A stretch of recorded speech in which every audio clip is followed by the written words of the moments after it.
Porter's Pride and Dignity. Stop the New World Order. Welcome to Panwo TV. Well, a few days ago, on the 27th of February 2018, that is, I went to Swansea in South Wales, and I come from Wales as well, so I was kind of going home to my roots. But I actually went there to deliver a lecture to the Swansea UFO network, SUFON, and my goodness, I had a wonderful time. I had a really, really good time. I was there 2 days. It was absolutely fantastic. As you'll hear in the recording, a large number of people turned up. You can hear lots of voices in there. Again, I'm not actually using any visuals here as such. This is I've just simply ripped the audio and I'm putting in the slides. And none of you seem to mind that. I mean, you know, you get this, you get the same effect you would have otherwise. You just don't get to see me. But Emlyn and Mike and Dave and all those people, you were brilliant. Thanks very much for hosting this event. It was really, really good. If ever you're in South Wales or you live in that area or you want to go there, then I think the Swansea UFO Network is the place to go. It is the place that has all the social life and the information and the get-togethers and everything else. They also do field investigation too.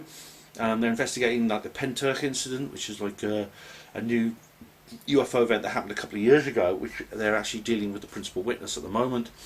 So they do a lot of field investigation too, SUFON. Emlyn, the guy who basically looked after me, he told me some amazing stories, really, really amazing. It was absolutely fantastic. So thanks to those guys for organising the event. It was this lovely place actually, and in an area called Gorsenon, which is just to the west of Swansea in the Gower Peninsula. And I stayed overnight in this lovely old hotel, which is apparently is very, what's his name? Evan Davis, the famous Welsh nonconformist, was there. The chapel people, as they call them in Wales. He's actually an evangelical Christian who took nonconformist churches across the world. Now, funny enough, when I was staying there, this is a little aside, a little bit of a trivia here. I met this middle-aged couple from Argentina, and they were actually in the hotel where I was staying. They were the other guests. They couldn't speak hardly any English. They could only speak Spanish. But I tried speaking to them in Welsh. I said, Cymraeg. I'm a bit rusty at Welsh myself, but I did used to speak it quite well when I lived there. And they couldn't understand me. They just thought I was speaking English again. Now, there's a huge cultural connection between Argentina and Wales, especially the Patagonia region of Argentina. And it was it was really interesting because unfortunately I couldn't converse much with these people because of the language problem.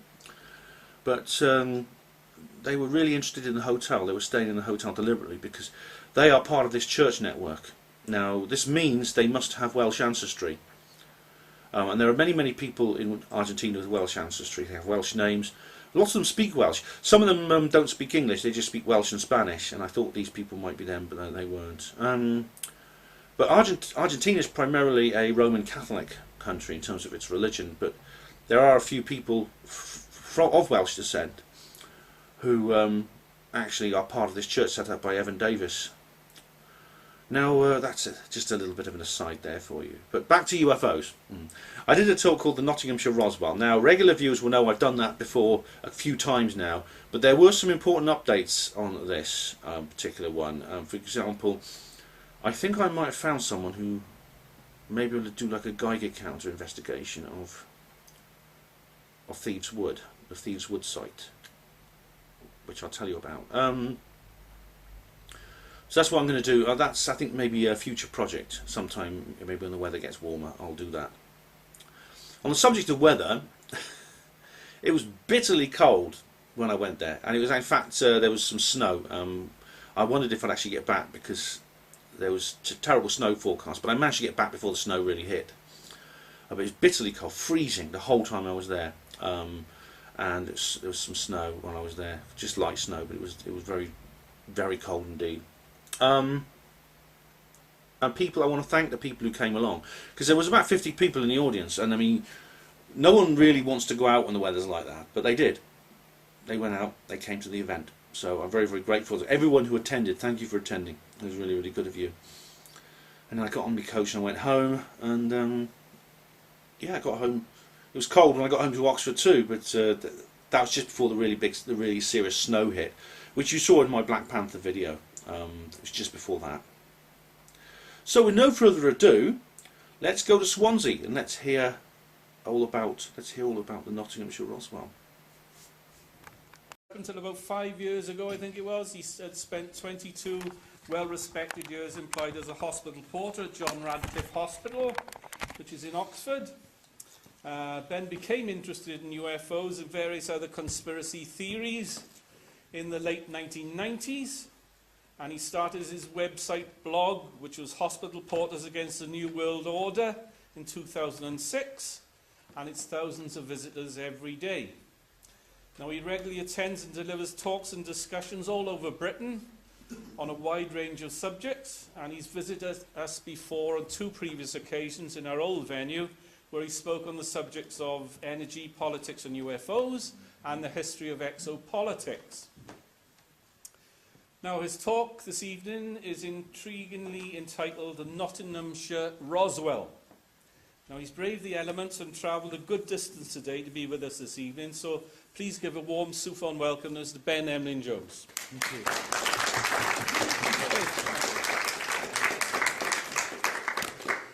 Thank you very much, ladies and gentlemen.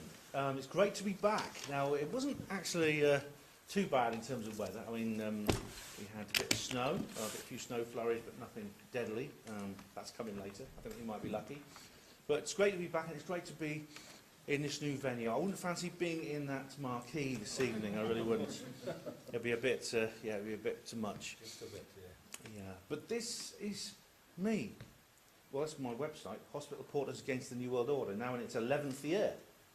And it is, basically it covers the UFO subject, but also lots of other things, government cover-ups, ghosts, cryptozoology, paranormal, chemtrails, hidden history, archaeology, things like that. So it's an awful lot there. There's a news site which I update every day.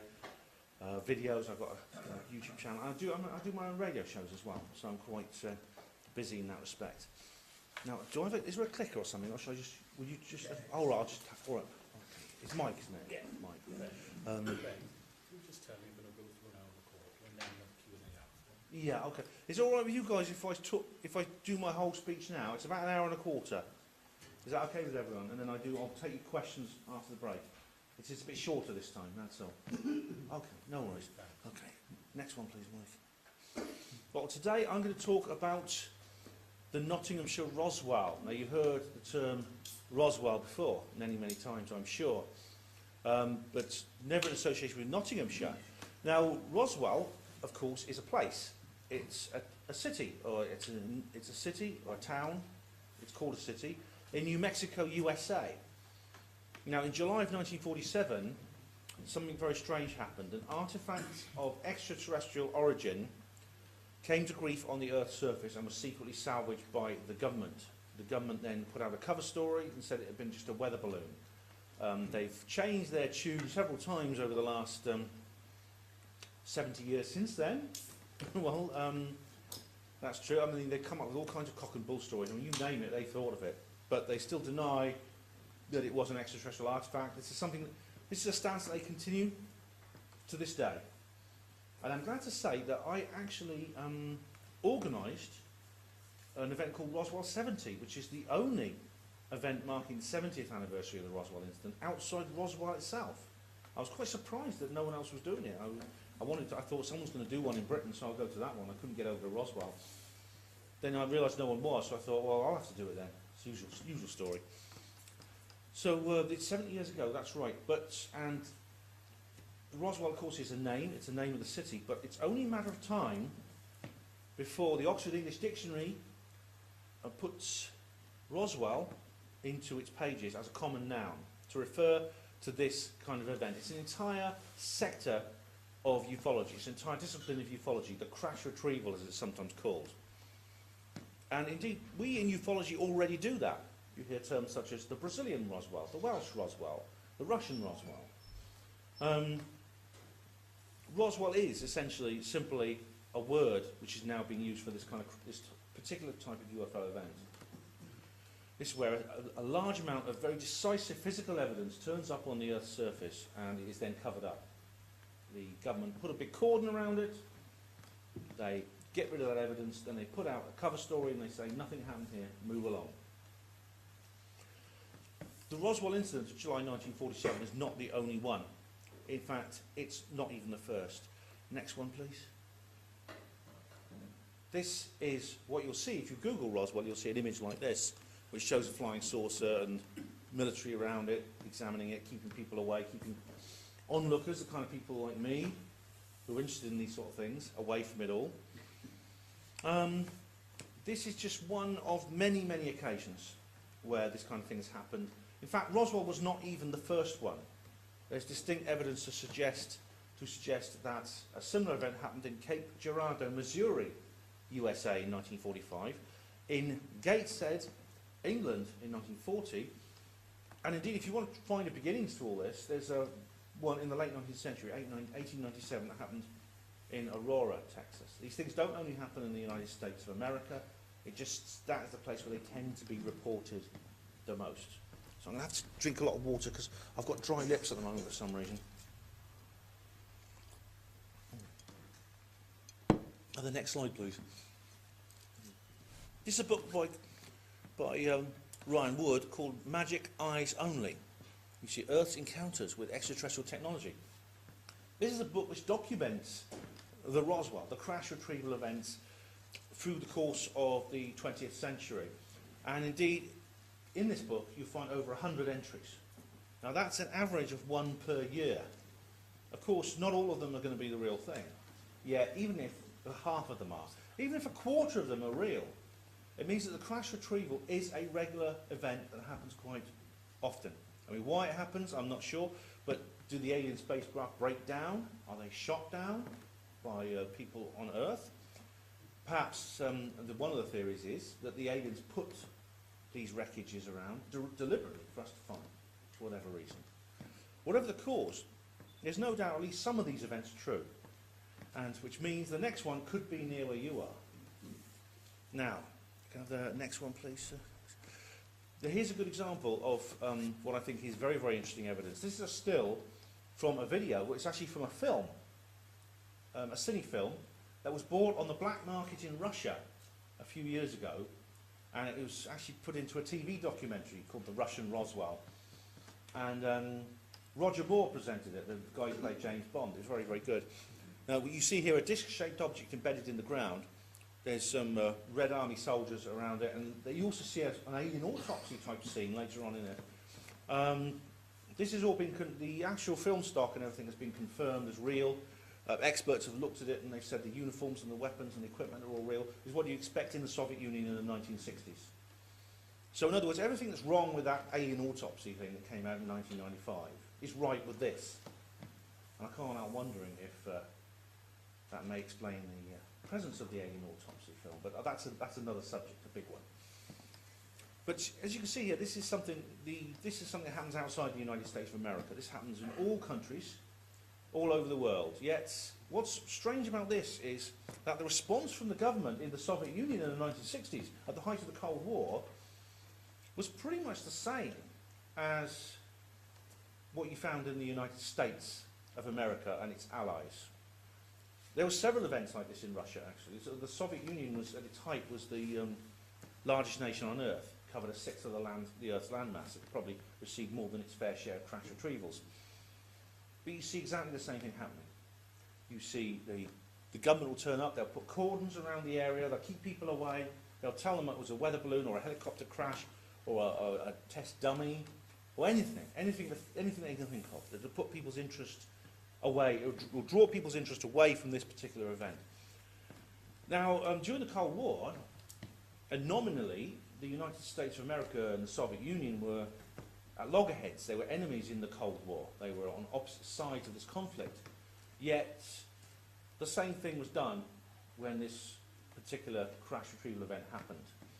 And what's more, you'll find the same thing happening in all other countries where crash retrievals take place.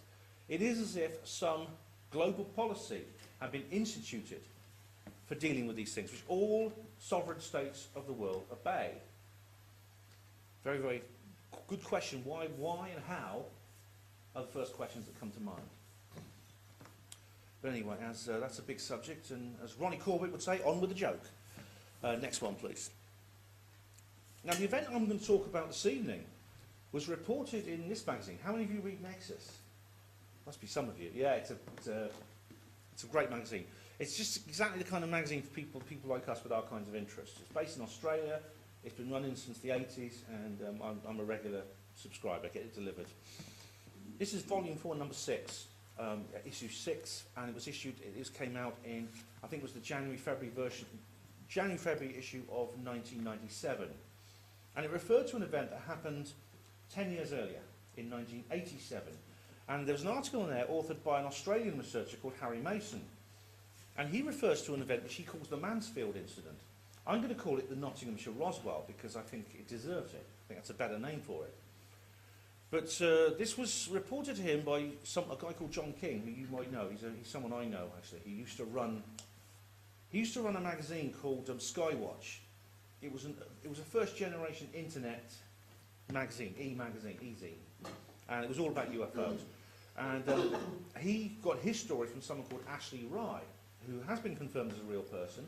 And what's more, I know where Ashley Rye got his information from. And this is something I discovered exclusively when I started investigating this particular event.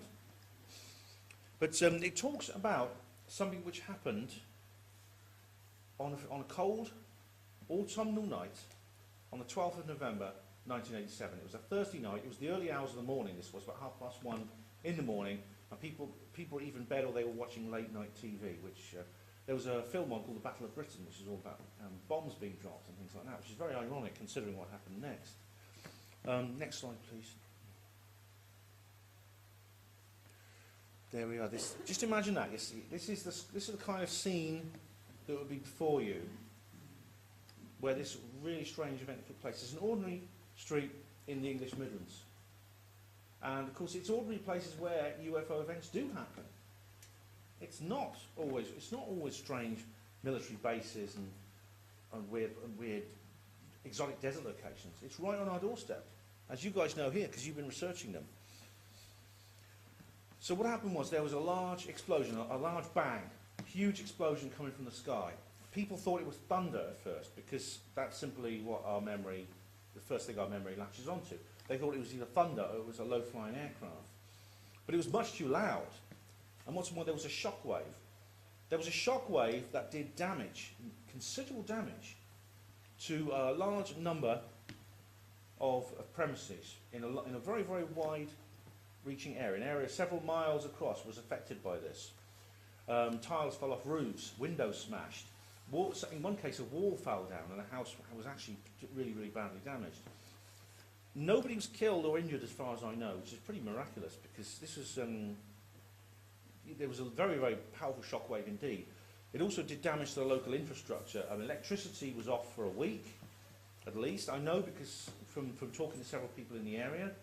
I used to have a partner who lived in this area, so when I used to go and see her, I had a base of operations, which is how I was in very, very good position to actually research this particular subject. No one was killed or injured as far as I know, but large amounts of damage to property was done. In fact, one of the witnesses, one of the most interesting witnesses is a man who runs a local insurance brokerage firm because he was inundated with claims. Another witness was a TV and video repairman. Now the reason he was inundated with requests for help was because along with the explosion there was an electromagnetic pulse. This is something which often happens during a nuclear explosion. Very, very powerful electromagnetic field is generated, very short-lived, very, very intense, which can do damage to electrical circuits. And a large number of televisions were broken, video cassette recorders were broken, they didn't have DVDs in those days. And this guy was basically rushed off his feet, with people turning up at the shop with their duff pieces of equipment. And it was caused by this electromagnetic pulse. Now, one of the things it could be, what if it was a nuclear explosion? It's unlikely because there was no heat effects, because a nuclear explosion does make a loud bang, you do get the electromagnetic pulse, but you also get a heat flash, which starts fires and burns and things like that. And that wasn't reported. There's no sign of any heat effect from this event. It's just a noise, shockwave, electromagnetic pulse. Next slide, please, Mike. Now, this is what people reported seeing, because people rushed out into the street to see what was going on. They looked up and they saw lights. They saw zigzagging lights crossing the sky, more than one. We're not sure exactly how many. Reports vary. Large number of zigzagging lights going backwards and forwards all around the place. Some were brighter, some were darker, some of them were making strange noises. Some people reported hearing the strange humming noises from them. Have the next slide, please, Mike. Now, this is the basic area, what we're talking about. This is the area, the general area that was affected by the shockwave and electromagnetic pulse. The sound was heard over a much wider area because it was so loud. But this is the area basically where the worst kind of effect was. This is a very, very large area. This is several dozen square miles. 11,000 people lived here in 1987. This is part of what's called the Nottingham conurbation, although that term wasn't used in those days. The Nottingham conurbation refers to the city of Nottingham, to the south here, and the various large towns, mostly to the north of the city, which the north of the city is a patchwork of woodland, arable farmland, pasture, and large towns, such as here we have Mansfield, Sutton in Ashfield, Kirkby in Ashfield, Normalton, Blydydd, Ravenshead, etc., etc. The area in the middle of this is called the Misk Hills. It's a beauty spot, and that is where a lot of the action happens in this particular case. Now, the lights were first seen in this area here to the north and the northeast. These lights travelled in a distinct direction, from northeast to southwest, beginning here in this area here, Mansfield, and to the east of that is a big green blob, that's Sherwood Forest of Robin Hood fame. These lights appeared over Sherwood Forest and Mansfield and travelled southwesterly across this district, this Ashfield district here. Now, this is where it gets interesting. Something came down, an object, a large object, probably 60 feet or so across, Harry Mason reckons, actually touched down on the earth twice. It landed, got back up into the air, and then landed again, and stayed landed. Harry Mason refers to the first incident as a bounce. He said it bounced, it hit the ground and bounced up into the air again. It landed at a place called Thieves Wood, which is just south of Mansfield, that green spot, just south of Mansfield. And that's where we're going to go next. So next slide, please. Now, what happened was in that area. Now, this is this is another interesting factor which ties in with some other UFO events, which I'm going to talk about later, including the very, very well-known case here in Wales. By 2:15 in the morning, there were helicopters overhead. Large military helicopters, including a Chinook, which is a transport aircraft with twin rotor blades. It's very, very easily recognisable. It's got twin rotor blades, one in tandem, one at the front, one at the back. And these were flying over this area, shining lights at the ground, the same way that police helicopters do nowadays, although those weren't used so much in 1987. And this went on for quite a long time. They were shining lights down at the ground as if looking for something. They were looking for something. This is very intriguing because one of the researchers who actually looked into this, he found out that these aircraft were deployed from RAF Cranwell and RAF Coningsby. And RAF Cranwell is now defunct, it's shut down. But these were not part of the normal fleet that were based at those airfields. And also the fact that they responded so quickly means that these forces were deployed forward into the area by the government deliberately before the explosion and the crash, which means that the government had some kind of foreknowledge. They didn't know exactly where this was going to happen, otherwise they could just station the troops underneath it and wait for it to happen. But they knew within a rough area where this was going to happen. They were accurate enough to be able to get some forces on the ground in that area, and also aircraft that could be used for searching in that area, ready to respond when the event happened, because they couldn't have responded as quickly otherwise. It was literally 45 minutes. They couldn't have responded as quickly if they hadn't had some kind of foreknowledge. So, couldn't have the next slide, please, Mike? So, the first thing my researcher friends actually tried to do was they wanted to find out whether this was reported in the papers, and this guy, I'm going to introduce you to him in a minute, but he decided to look into the newspaper archives, and not all of them are online. You have to actually go to the newspaper office and look for them on microfiche, and he did. He couldn't actually see any reference to this event anywhere in the papers. However, we know it turns out that it was reported, but for some reason it was missing from the archives. We know because the Ministry of Defence UFO desk made a record of it. Thanks to Nick Pope, God bless him. What will we do without Nick Pope? This is now coming out. This is an article on the online edition of the Nottingham Post, which is the principal local newspaper. And it goes, do aliens exist? And if so, have they visited Mansfield? This was from August 2010. Either way, newly released government reports make an interesting read. The National Archive is releasing thousands of pages of previously classified Ministry of Defence documents today relating to what may or may not be out there. These newly released files shed no new light on any of that. They do, however, reveal a high degree of interest in a 1987 incident. In the terms of Nottinghamshire revelations, the files highlight the persistent efforts and meticulous notes of another person or organisation in finding out what really happened south of Mansfield in the early hours of November the 12th, 1987. According to the letters sent to the MOD, the person learned of the event in the magazine UFO Reality. The letter writer explained that he or she had my doubts after reading the article, but ignoring the report would do no good. They then wrote to the editor of UFO Reality with a few background details on my past work in ufology, that's Nick Pope, and expressing an interest in the Mansfield crash. Now you might say that this person simply got the idea because they saw it in UFO Reality and it didn't relate to any real event that happened, but that's actually not the case. Because there are several people in the local area who remember it. Have the next slide, please. Now this is Thieves Wood. This is the area where the bounce happened, the first touchdown of an object. Harry Mason reckons it was 60 feet across. It's hard to be certain, but we know it did leave some residual impressions on the landscape, which he estimates from that. And this is the area where it happened. This is the area where it happened, Thieves Wood. This is a closer image of Thieves Wood, which is just south of Mansfield. The road up the middle there is the A60.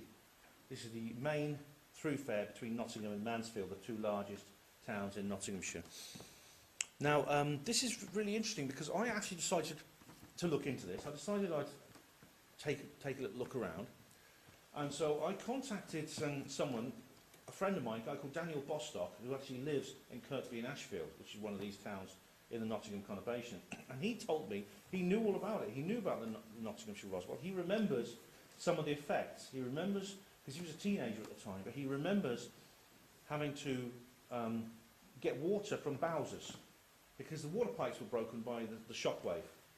He remembers doing that. He said that they brought big tanks of water on wheels, just like they did during the Great Drought of 1976, so that people could actually drink. And they brought these in, and that's how people had water for a while. The electricity was off as well. It was quite cold, and he said it was, you remember, had to wrap up very warm because of the cold that was happening at the time, and the heating was all off. So I got in touch with Daniel, and he and I took a little trip. We drove up to the top left-hand corner, because this is where he thought this is where it all happened. He said this is the place where it all happened because there was a big fire there. This craft that came down caused a big fire. So what we did was we parked at the top there. Now there's a little road that sort of leads along to the west from the main road, the A60, and you see there's a patch of woodland there, which is a bit threadbare in places. So we walked along there, and we knocked on a few doors, and we just asking so there's a few houses there, just asking people, to ask people whether they remembered anything, or they'd been in the area at the time. Only one person answered, and they said they didn't remember anything of the type, even though they had been in that area at the time. So there was no luck there. But we walked a bit further along, and next slide please, Mike. And we came across a patch of deforested land. There was some tree stumps, logs lying around, rotten logs, and this particular stump here is about 12 feet high, and it is scorched. It's blackened. It appears to be affected by heat.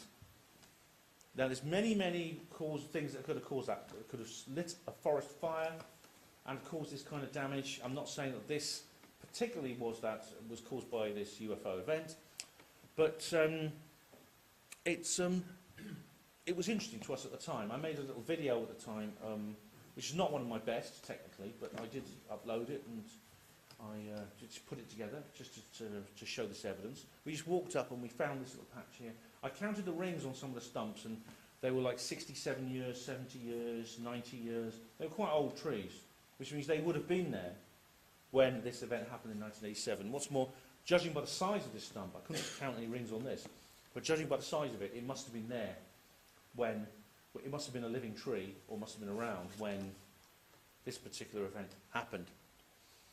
So what happened was, after that, I uploaded the video to YouTube, and then I was contacted by a local researcher. I was contacted by a guy called Nigel. He just called himself Nigel in the comments box. He says, "Ben, email me. You were looking in the wrong place. I know where the UFO came down." And so I went, "All right, I'm intrigued." So I emailed this guy, and I got talking to him, and a lot more happened from then. Next slide, please, Michael. This is the chap I'm talking about. It's Nigel Crowley, his name is. He's a local man, lives in Ravenshead, within that area we're just talking about, and he was very, very helpful to me. I had a long conversation with him, and what's more, I made a follow-up video featuring Nigel and Dan, where we actually take a trip into Thieves' Woods to what Nigel believes, and what I believe, having looked at the evidence, is the correct location for where the object came down and bounced. And now Nigel is an intriguing kind of person. He's a bit like what I would call a keeper of folk history. Now, we all know about history, about how some things in history are not true, like the Roswell incident was a weather balloon, and John F. Kennedy was shot by a lone nutcase, etc., etc. But the keepers of unofficial history, I think, are far more important than this. And I'll just give you this little brief interlude here, where I'm going to explain what I mean. Can I have the next slide, please, Mike? How many people here have seen the X-Files? Easier question. How many people here haven't seen the X-Files? Right. In an audience like this, you should start with the haven't seen. Yeah. Now, there's a very interesting episode. Next slide, please, Mike. There's a very interesting episode indeed. It's in. It's actually the first episode of the third season of the series. It's called The Blessing Way, and it features. It's got a Red Indian theme, and one of the characters is a guy called Albert Hosteen, and he's played by Floyd Red Crow Westerman, who's a famous Red Indian sage in the United States. He's a poet, and I think he's a writer, and he actually stars in this episode of The X-Files. And there's a very, very disturbing scene where there's like a railway truck, which is buried. You see it's buried here. And there's like skylights on the roof of this. And in one of the scenes, I think it's near the beginning of the episode, you see these skylights open and there's some men standing on the roof with hazmat suits on. Full NBC gear, gas masks and suits, gloves and things. And they throw these canisters in, and these canisters are incendiary bombs, and they explode and they burn, and the aliens run around burning. They're screaming as they run around burning. And this voiceover comes on, and he says, there is an ancient Indian saying that something lasts only as long as the last person who remembers it. My people have come to trust memory over history. Memory, like fire, is radiant and immutable, while history serves only those who seek to control it, those who would douse the flame of memory in order to put out the dangerous fire of truth. They are dangerous themselves. Beware these men, for they are dangerous themselves and unwise. Their false history is written in the blood of those who might remember and of those who seek the truth. That was a very poignant and very revealing little scene in the X-Files. There's a lot of things like that in the X-Files. It's a really, really interesting series in that respect. Nigel Crowley, I think, is one of these people. I think he really is. He really is. Is it possible to go back 2 slides, Mike? All right. Another one? Back another one, sorry. And another? Now, keep your eyes on that bottom, that little clearing there in the bottom left. Okay, can we go forward a few slides now, Mike, just to where we were before, and then move on to the next one. That's it. That's great. Now, you see here, there's this little patch here, this bare patch. I'll come to that in a minute in detail. But first of all, Nigel told me exactly where the cordon was, because there was a whole area sealed off. There was a whole area of Thieves Wood. The whole western half of Thieves Wood was sealed off from public access for about a week. Now, Harry Mason mentions this in his article. Nigel said not only it was about a week, but that he knows exactly where it lay because he was there at the time.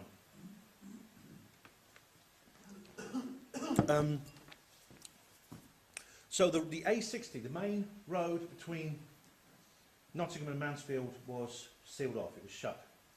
It's for a week. Now, this caused a lot of traffic chaos because this is the main artery between the two largest towns in Nottingham. A lot of the traffic was all diverted to the east through little small villages like Blydydd and Linby, and there was massive traffic chaos. Now, when I first brought this up at a speech I did in Nottingham itself, a guy stuck up his hand. He says, "I remember it. I was a lorry driver at the time, and I remember the snarl-ups and the tailbacks as people were trying to manoeuvre their way around this diversion through these little roads which were not meant for that amount of traffic, and it lasted a week." So this whole road was sealed off. This here is the A60. Everything to the west of that is sealed off. There's the West Nottinghamshire College at the top, and the road there was sealed off. On the hypotenuse of the triangle, you see this road going down here, and then there's Kirkby and Ashfield on the southwest there. On this base, there's another road that goes along there to the east, and there's Ravenshead, which is there. There's a car park there where we actually met together when we went off on our expedition. Our second expedition at Thieves Wood. And that was basically, there were roadblocks everywhere, police and military, the army lorries coming in and out, nothing else came in and out, helicopters taking off and landing in the area, but nothing else. Now, Daniel reckons that he remembers a news story about a helicopter crashing in this area. I'm not sure if that's true, but if it was, then, well, helicopters do crash sometimes. And there was a couple of events in 2014, actually, when we did our expedition. There were 3 events where helicopters crashes. Normally, putting some ribbon around it and a bobby on the beat to stand over it is usually enough, and usually only for a few hours. This was a week. It seems like half the armed forces were there. It was a massive event. And it was basically, at the end of it all, they raised the cordon, they went away. There was nothing in the news, nothing mentioned in the news. And so, at least if there was any news reports, they were fake stories, and then they were later removed from the archives. So can I have the next slide, please, Mike? Now this is, we're going to take a closer look at this little glade. Now this is all Forestry Commission land. These trees are used for paper crop and things like that. They're coniferous trees, most of them. And they're quite old. As I said, I went up to the top here. I found large trees, and I counted the rings. 60, 70 or so years old. Now there's a couple of exceptions. There's a couple of bare spots here, including this one here. There's a bare spot there, and there's also a big long trail leading away from it as well. This bare square area here. Now, this is land which the Forestry Commission owns. It's not using. It's not using to grow trees on. Now, according to Nigel, this is where the UFO came down in 1987. It struck the ground, got back up into the air, but it left behind a complete mess. Not only did its impact actually destroy a lot of trees and damage the ground, but it also started a fire. I don't know whether this is because the UFO was very hot, it was radiating a lot of heat, as some of them do, or whether it was some effect of directed energy, say microwave radiation or something like that. But a huge forest fire broke out in that area, and Nigel pointed at some of the trees. I'll show you some trees. I couldn't get good enough photos, but he says there's fire damage on some of the trees that were around at the time. The fire brigades were called in from a long way off, as far away as Bingham, which is in the Rushcliffe district, which is the east of Nottingham. And there must have been a major incident called. And they basically doused the fire. But then the army turned up and sent the fire brigade packing. Next slide, please, Mike. And now this is a photo I took when we went into that little glade. It's a square clearing, as you can see.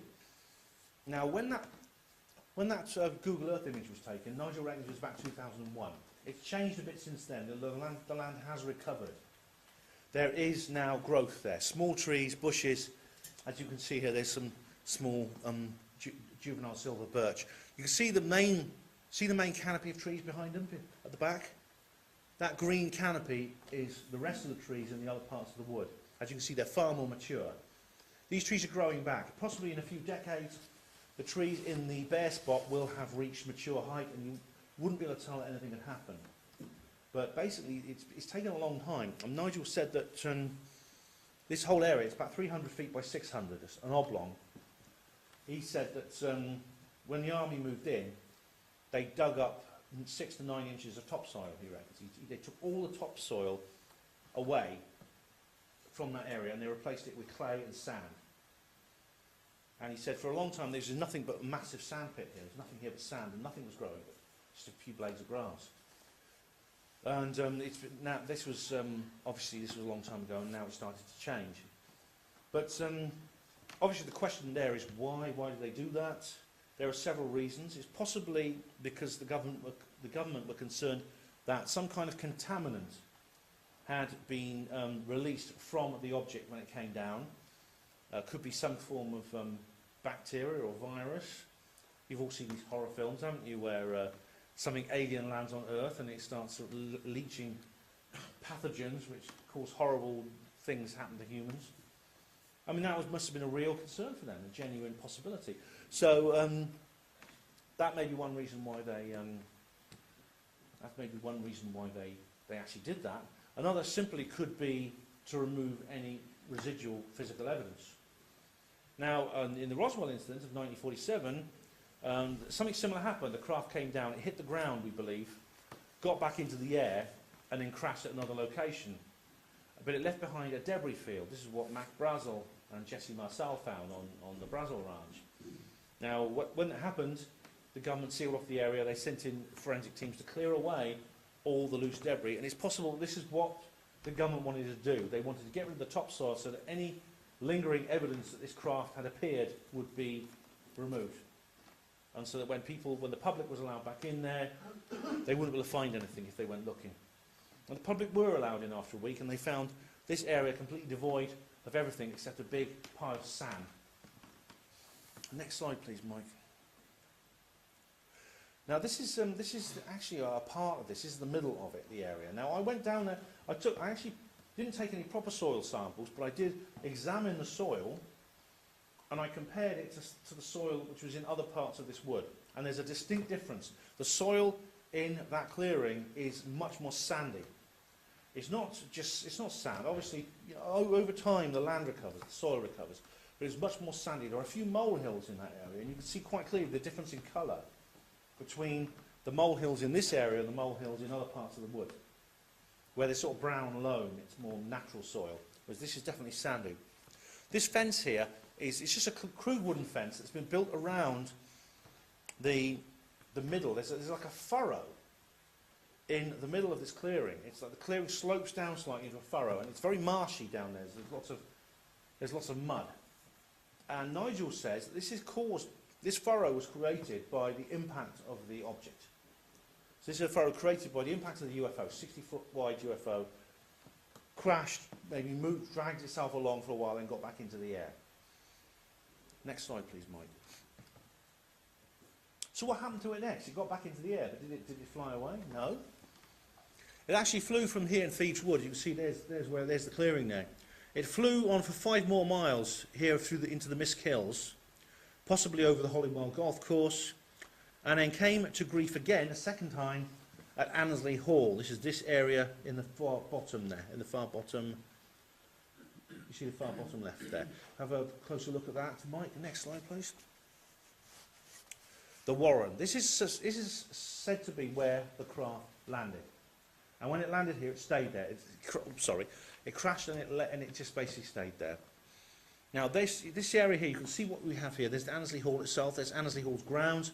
And there's a slip road leading from this main road here to there. That's junction 27 of the M1. The big motorway you see going across there is the M1 motorway. Now, that motorway was not shut through this entire episode. So Nigel, Dan and I, we decided to take a little drive south from Junction 27 to see if we could actually see, if we could look over to our left and see anything of Annesley Hall. We couldn't. There are large trees in the area. We don't know whether these trees were actually there at the time. There are a lot more trees around now than there were in the 80s because of carbon offsetting laws and green belt laws and things like that. So it's possible these trees weren't there, but they must have. We don't know if those trees hadn't been there, whether it's actually possible to see Annesley Hall. If it was, then presumably the keepers of the secret would have had to take extra precautions, putting up large screens or something like that. We don't know. It's not possible to know whether any drivers going past that area at the time actually noticed things like that. Now, the area where the object is alleged to have come to rest is called the Warren. Now, the Warren is actually not been marked on any maps. The name the Warren could be seen on Ordnance Survey maps before 1987. It refers to this patch of trees here, and there's also a pond there where there's fish. Where you can, it's actually a private fishing area. Now, if you go look at an Ordnance Survey map today, you won't see the name the Warren written on there. But that's what it was called. It was called the Warren. And Annesley Hall is over there. Annesley Hall is an old stately home. It was built. The first part of it was built in the 13th century, and it's all demolished now. But there's a newer part, and there's this like a semi-derelict second part. And there's also like some modern, or 19th century at least, servants and guest quarters, which are still occupied today by somebody. We're not sure who, but there's somebody still there, still looking after the place. The hall actually belongs to the Chayworth family for about 350 years, who were some local dignitaries. In fact, Lord Chayworth Muster was the man they called the Sheriff of Nottingham. I don't know if he was a bad guy or not, but from the story, he's from the Sheriff of Nottingham. But they lost it in a poker game or something, and they lost the house, and it just fell into ruins. But it's still maintained. I mean, the grounds, mostly farmland in the grounds, included here, this area here. Now, you notice here the discoloured patch. Well, this is what made me think about it, because this is when Nigel told me the craft had come to rest before I actually looked at this image. But you can see there's like a dark patch on the field, and there's several others scattered around. Now, I went, and using Google Earth, I went and looked at some other pictures, some other aerial images of fields in the area, and for 20 or 30 miles around, I couldn't find another effect like that on the ground. I could only see it here in the Warren. Now, the reason there's a dark patch there, where Nigel says the UFO came down, could have been caused by the influence of the UFO. It could have been caused by something to do with the property of the craft itself affecting the land. Now, this reminds me very much of Peter Robbins, co-author of Left at Eastgate with Larry Warren, one of the most important books, I think, to do with the Rendlesham Forest incident. Because Peter actually studies the soil of the Capel Green area, where Larry Warren saw an object from another world appear. And there is some transformation of the land. The soil has changed as a result of the presence of this object. And Peter, even many, many years after, where Peter did this scientific test with the help of some people in the laboratory, he found that there was it had some effect. This craft had some effect on the surrounding areas. We're not sure exactly how, whether it's radiation or biological or what, but it seems to change the nature of its surroundings. And possibly this particular object did the same. Alternatively, this could simply be where there was the residue of where the military basically dug up the land again, just like they did in Thebes Wood. And possibly this is why it's discoloured, because there's a different kind of soil they put back. Something like that, but we don't know. Interestingly, there's a Cold War nuclear bunker just round about there, on the far side of that slip road. And you can see the entrance to it, but it goes down about 6 levels and it's all sealed off. It's kind of like you see the entrance, you look inside, it's all wet and dingy. But that used to be a Cold War nuclear bunker. We're not sure whether it had any part to play in this particular operation to deal with this UFO. That's not certain. Now, the security around Annesley Hall is very tight indeed. There are some people who are supposedly gamekeepers who patrol that whole area 24/7, and they will apprehend anyone who tries to get into there, and they'll arrest them and hand them over to the police. the nearest you can actually get to the Warren on public land today is a little track that goes down this way, goes along there. That's called the Dog and Bear Lane. And we took a little walk down there. Next slide, please, Mike. This is a view of the second phase of Annesley Hall from Dog and Bear Lane. You can see here it's a semi-derelict building.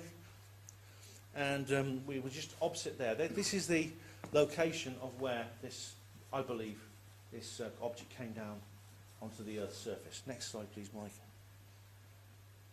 Now, this here you see, you can't see the entire frame, but that thing at the top left is Nigel's hand. He's pointing towards the Warren. Those patch of trees at the back are actually the trees I showed you on the Google Earth images. And in front of that is this field here. This field is where this craft came down, I believe. You can't see the discoloration from ground level. It's only actually visible from the air, but that is where it is there. You see, that is the actual place where it came down. You can't get very close to it. You can get closer from the road on the other side, but there's a big barbed wire fence. You can't actually get in there. This here is just a patch of gravel in the foreground. Next slide, please, Mike. Now, we were walking along Dog and Bear Lane, and what should happen is, to our right as we walk up there, which is just to the left of the old building, the old Annesley Hall building that I showed you, there's this big, long, low structure, which is 19th century, and it's the servant and guest quarters from Annesley Hall. But this car pulled up, and there are people in there, because Nigel says there are people in there. This car pulled up here. You see, it's like we couldn't actually see what was written on the side of it. And you can't actually see on this image, but the window wound down, and I could distinctly tell that the people in the car were looking at us. They were staring at us. They pulled up outside this old building, a couple of 100 feet away, and they wheeled out, and they were watching us as we were walking down Dog and Bear Lane. Now, these are the gamekeepers, supposedly, to try and keep people away from the grouse, or are they trying to prevent illegal fishing in that pond, or are they guarding that area for another reason? Are these the equivalent of the camo dudes you get at Area 51? Maybe. I mean, what's interesting is Nigel tried to make some inquiries with the land management agency that looks after this particular area. Now, when I was in Birmingham when I did this speech, someone who actually knows someone who works for them told me that they're very concerned because the local council won't cover them for the damages and things like that. But when you look at the state of the buildings, you wonder why they care at all, because even the new building that's being occupied is actually in a pretty bad state. So I wonder if there's another reason. But Nigel actually phoned up the land management agency, and they literally put a phone down on him. They were very evasive indeed. They would not discuss it with him. He just asked about the 1987 incident, and they basically just no comment, just put the phone down. What's going on there? This is a beauty spot in Nottinghamshire. It's the Misk Hills. Yes, it's private land. Okay, there's farms there, but and there's the Annesley Hall estate, which is now no one actually lives there apart from basically these people, this agency. No, I don't think anyone could possibly live in the buildings. They're in too bad a state. So we wonder what's going on there, because basically that area is being maintained with very high security, unusually high security, you think. Next slide, please. Mike. This is the cordon, which Nigel says was around the Warren, around the Annesley Hall location. Now this was placed exactly the same time as the Thieves Wood cordon, because basically these two events happened together. The object came down, it bounced. It was literally just minutes later it came down at Annesley Hall. So the two sites were maintained. The two sites were managed concurrently, or simultaneously by the government. This here, you see, the M1 motorway was working. It was open, but we assume here that everything to the eastern side of that motorway, from junction 27 southwards, was sealed off. Then you see this. We get here to the bottom of the cordon. This here is Hucknall. This is a large town just to the south of Nottingham. Sorry, just to the north of Nottingham. The city of Nottingham is just here. Then you go over here. There's Linby, a small village, and all this area here. And that there is the slip road. The slip road there was shut, according to Nigel, where that nuclear bunker was. So we just, again, it was about a week that this was the case, and then the cordon was lifted, and people were told to just go back to normal. Move along, ladies and gentlemen. Nothing to see here now. Next slide, please, Mike. This is a photograph I took of a tree in Thieves Wood, which is very, very... It's obviously was there at the time. You can tell by the size of it and by looking at other stumps and counting the rings. That I could tell that was a tree that was there at the time. Now, according to Nigel, this has suffered damage as a result of this impact. This tree is a short distance away from where this object came down, and it suffered damage as a result of heat or radiation.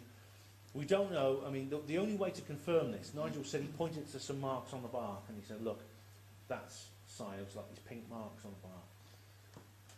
I think you'd take an expert, a dendrologist, or whatever you call them, or a woodland expert, to actually say for sure whether this is actually damage caused by heat or by exposure to electromagnetic radiation. But this is actually being done. At the moment, I am now in the planning stages of doing further research into this. If anyone else wants to do it, the Thieves Wood area is open to the public. Anyone can go in and they can look around any time. Annesley Hall, as I said, is a completely and utterly a no-go zone. The Thieves Wood, you can go in there, check it out for yourself if you like, get in there before me. Next slide, please, Mike. Now, there are a number of similarities between the Nottinghamshire Roswell and one of the biggest and most spectacular UFO events on this side of the border, the Berwyn Mountains incident of January 1974. Has anyone here not heard of this? Nobody. Good. If you're a Welsh ufologist, you can't not have heard of this event. There's the similarities. A large explosion, a large noise and shock wave in the area. In this case, it was a very, very different kind of location. It was in the Berwyn Mountains, a remote area of northeast Wales, around the towns of Llandrillo, Llanderfel, and that sort of area is what used to be called Clwyd. I don't know what it's called now. But there was this loud explosion, loud bang, shock wave, and then strange objects being seen. There was one object, a very large spherical object seen on the ground by a witness. And then you also have the presence of the armed forces and the emergency services. Again, you have a response that is so quick that the government must have had some foreknowledge. They must have been informed in some way that something was going to happen somewhere in that area. Not exactly, but they knew roughly where it was and at what time, so that they could get people on the scene within a short space of time. Again, the response time was less than an hour before they actually had this sorted out. And then, of course, when we don't know of any object being retrieved, there's several rather dubious stories going around about this, that some object was crashed and retrieved. We don't know. There's nothing to be sure about that. We know that an object was on the ground at a certain point. That's what we know. And we're not sure what happened after that. But there was a lot of government attention on this particular area. A lot of poking around, a lot of nosing around. There's several researchers, a guy called Scott Felton, who's been looking into this in great detail. There's a video by Richard D. Hall of Rich Planet all about this. He's made an entire documentary about this. Very, very good indeed. There's been some disinformation as well. Either knowingly or unknowingly, several researchers have actually have disseminated some false information about this. And I have taken them to task on that. I did a review of UFO Down by Andy Roberts. I wasn't impressed by it, I must say. And Andy's never forgiven me for it. Andy Roberts and Dr. David Clark, they actually, in the 14 Times, they used their column to call me a nutter in their little column once, which was, I think that was I think that was Clark. That was Roberts getting his own back, I think. And the next slide, please, Mike.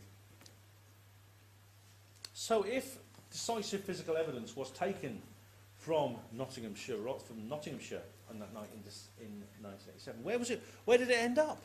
Well, this is probably where they would have taken it. So this is actually this is Porton Down, which is like a secret laboratory type area run by the military in Wiltshire.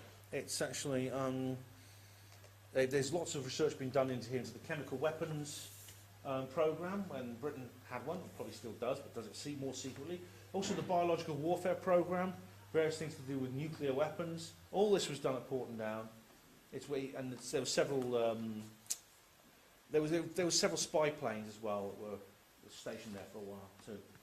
And there's Boscombe Down, that's Boscombe Down nearby, which is an airfield, which is connected to Porton Down. So this is probably where it went. I mean, whether it's still there. If it's, supposing there was like a saucer in the hangar, to quote Nick Pope, we don't know whether it was taken from Nottinghamshire and taken here, and then whether it was moved on somewhere else after that. Because Britain, like every other country, seems to obey this global policy of crash retrievals. And America, the United States of America, seems to be the place where a lot of this stuff ends up. There are several reports of, in fact there are 2 reports of other occasions of crash retrievals. And how many of you know the Varginha incident of Brazil, 1996? That's where basically there was a crash of a craft, there were aliens wandering the streets in the city, the fire brigade and emergency services took it away, it was handed over to the army. Then the Americans sent a plane, they sent a team in and they took over. So it seems the Americans are very much in the lead in here. There was another incident in South Africa in 1989 where again the same thing happened. Next slide please, Mike. Now, who's played Grand Theft Auto? I found it's funny enough, I was just Googling, UFO crash in a city, and I got this. This is from the Grand Theft Auto. Now, I've not played this game, but I might actually play it now. It's Grand Theft Auto 5, because just to find out a bit more about this particular shot. This, as you see here, this big flying saucer, this alien spacecraft, has come down a busy crossroads in a large city. Now, this is an important point, because the skeptics, bless them, you know what they always say, don't they? But how come these UFOs don't crash in built-up areas? How come it's always the Devil's Armpit, Nevada, or some other crazy place in the desert, or a remote mountain location, or some island in the middle of the Pacific? Why don't they ever crash in the middle of cities? It's because it's not true, isn't it? Because if they crash in the middle of cities, I believe you, because then there'd be evidence, but they don't, you see, so that means it can't be true.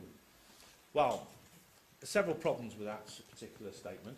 Firstly, cities. Let's just see what we're looking at here. Okay, if you take into account Ryan Wood's book, Magic Eyes Only, it documents 100 crash retrievals in the course of the 20th century. Now, statistically, that's 1 per year, 100, okay? Statistically, where are they most likely to come down? Look at the Earth's surface, okay? We live in a built-up area. Swansea is a large urban area. It's tightly, large populations, large multi-level buildings, busy road networks, many, many hundreds of thousands of people in very, very close proximity to each other. Okay, it's a type 1 urban environment. But much of the rest of Britain is like that. So there's many, many other places like Swansea, even bigger places. But how much of the world is like that? We aren't seeing it from our perspective. A lot of these skeptics who say this sort of things are British. And we're living on an island of 255,000 square miles where there's 67 million people crammed in together. Most of the world's not like that. If you look at the population density chart of the Earth. Right? First of all, almost 3/4 of the world is covered by sea. So only just over a quarter of the actual surface of the Earth is land, is dry land where people can actually exist. Of that dry land, over half of it is almost uninhabited. It's too cold. It's either too cold, or it's too hot. It's too dry, too mountainous, etc., etc. So over half of that remaining quarter is almost entirely uninhabited. Now, of the remaining eighth that's left, a lot of it is, you get like a few people per square mile. There's farmland and things like that, like you see in Nottingham, things like that. In terms of actual type 1 urban environments, like you see here, you're probably looking at well under 1% of the entire Earth's land surface altogether. Large cities there, a lot of people are crammed in together, but they're not very common when you take into account the entire size of the Earth. Now, the area around Nottingham, as I said before, it was the Nottingham conurbation It's a patchwork. It's a patchwork of arable fields, forestry land, woods, large towns. And these crafts, they came down, and it was covered up. I think it was successfully covered up. You could say, well, what if the craft hadn't landed in Thebeswood? What if it had landed in Nottingham city centre? What then? Of course, it is only a matter of time, statistically, until something does come down like this in the middle of a city. They wouldn't be able to cover it up then, though, would they? Would they be able to cover up something like this? The obvious answer is no, there'd be too many witnesses. But let's think about it, okay? The people behind the truth embargo, as Stephen Bassett calls it, have enormous levels of resources. They have all the money they need, and they have the media. They control the media. They control the political figures as well. The politicians will say whatever they're told to say. And think again, in that situation, would they be able to cover it up? Or is this an emperor having no clothes situation? Because imagine the thousands of people crowd around this. As soon as it comes down, get thousands of people. My God, a UFO's just come down in the middle of the city. I'm going to go home and tell the family. They go home, switch on the TV, and what do they see? A news story about how a group of kids played a prank by inflating an oddly shaped bouncy castle at a crossroads. It was a flying saucer-shaped bouncy castle at a crossroads. Sorry about that. It was just a big joke on their part. It confused a lot of people for a while, but don't worry, ladies and gentlemen. There is not really a flying saucer crash in the middle of the city. Don't worry. It's all been sorted out. It was just a bouncy castle. How many people would believe that if the TV told them that? Yeah, unfortunately, a lot of people would.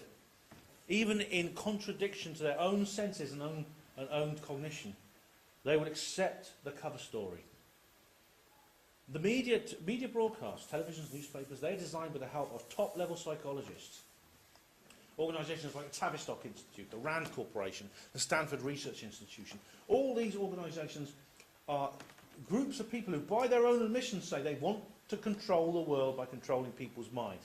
And they consult for all the major media companies. And what's more, it has happened. This sort of, well, something similar to this, almost as good as this has happened. I mentioned the Varginha incident in 1996. Varginha is a town. It's a large town in Brazil of 100,000 people. And a craft came down in that area. And what's more, extraterrestrial little brown aliens were seen wandering the street. At least 2 of them were seen wandering the street. Yet it was covered up. So therefore, I don't think it's inconceivable that something like the scenario described in Nottinghamshire in 1987 could happen and not remain secret. I think it could easily remain secret. I don't think there's a reason why it shouldn't. Next slide, please, Mike. So, what was it, though? I mean, what was it? Now, Harry Mason, the author of the article, which in Nexus, he believes it could have been some kind of secret weapon that went wrong. Some kind of weapons test was being done, and there was some accident. It may be some directed energy weapon that started the fire, caused the lights in the sky, caused the explosion. It's possible. It's possible. It can't be ruled out. But then it would have to be a very, very big blunder for this weapon to be tested somewhere over the English Midlands. I mean, usually these things are tested in more remote areas. It's possible, though. It is possible. Now, Harry Mason said, he also said that it might not have been a British weapon. It might have been Soviet. It might have been the Soviet Union initiating either some kind of attack or some kind of test on their Cold War enemy. I think that's unlikely. Next slide, please, Mike. Do you recognise this chap? It's Mikhail Gorbachev, yes. He's the 8th and final president of the Soviet Union. Now, when he came to power in a period where the Cold War there was a thawing in the Cold War anyway, but in 1985, when he took power, he instituted some policies called glasnost and perestroika, openness and restructuring. He wanted to transform the Soviet Union into a completely new kind of society in order to prevent it from collapsing, because he knew very well, he was a very shrewd man, he knew that the Soviet system as it was unsustainable. And so he set about changing the economy, bringing in more private enterprise and things like that, and also making the country less closed off to the outside world. He built bridges with other leaders in the capitalist West, the old Cold War enemy. He was very good friends with Margaret Thatcher, the British Prime Minister. He went to a funeral in 2014. Made friends with Ronald Reagan, the US President, people like that. Now, he was looking to end the Cold War, basically. He and Reagan and their allies wanted to end the Cold War. Now, he couldn't save the Soviet Union. It did collapse in 1991. It was completely disbanded, and the new Russia came out of it. However, the idea that he would initiate some kind of attack against Britain in 1987 is completely nonsensical. It would go completely against his political strategy. If it happened in the 1950s or 1960s, I could believe it. Joseph Stalin, yeah, he would have done something like that. Not Gorbachev. It just doesn't fit in with the geopolitical landscape at that time. So I don't think it was a Soviet weapon at all. What does that leave? So Mike, next slide please. So we've got to think logically now. I love logic. Logic is great. Skeptics claim to be logical, but in fact they very often, I've done an entire presentation on this, but I believe skeptics are very often not logical. In fact, they abandon logic in order to maintain their worldview. But let's look at it logically. If it wasn't some kind of weapon, it wasn't a weather balloon, it wasn't thunder, what was it? What does this leave? We have to consider other options. Next slide, please, Mike. Why shouldn't it be something extraterrestrial? I think it's probably the most likely scenario based on the evidence that's been presented to us. I think the most likely thing that happened was this really was an extraterrestrial object, an intelligently built extraterrestrial object that hit the Earth in 1987. There was some kind, whatever caused it, we don't know, but some object came down. Lots of objects were flying over in the sky. At least one of them came down, hit the ground, got back up into the air, came down again and stayed there, and it was salvaged. It was secured, located, and hidden. And again, the government are keeping the lid on it to this day. I'll hopefully have an update soon to tell you, because I am working on further research projects into this particular case. So hopefully there'll be some more results pretty soon. But next slide, please, Mike. If you love anything to do with UFOs and crash retrievals and exopolitics, Roswell, etc., Roswell Rising, a novel of disclosure, is a book I've written. It's a fictional story, but it's all about this kind of thing. And you get a copy on there for £10. It's up on there. Next slide, please, Mike. And the sequel, since I came here last, I've actually published a sequel. It's also on this story at £10. Although if you buy both together, you can have them for £15. So this is the sequel, and I'm writing a third one, so it's going to be a trilogy. So it's going to be a Roswell or Disclosure trilogy. This is Roswell Revealed, a world after disclosure. It talks about this possibility. So do come pick one up if you're into this sort of subject. I've also got 3 copies of Evans Land, which is a Welsh-themed book, which is my first novel. That's only £5, even though it's a big thing like that. But well, thank you very much for listening, ladies and gentlemen. We'll take a break, and then I'll take your questions. Thank you. Thanks very much.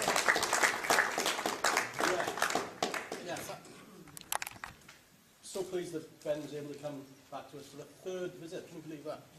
All the way from Oxford. He came up on the coach today. Took me the best part of 8 hours. So, and especially with the day today, with the threat of the snow and everything like that, so we give him another clap for coming up. Thank you. Yeah, have a break. Don't disappear. Come back in for Q&A.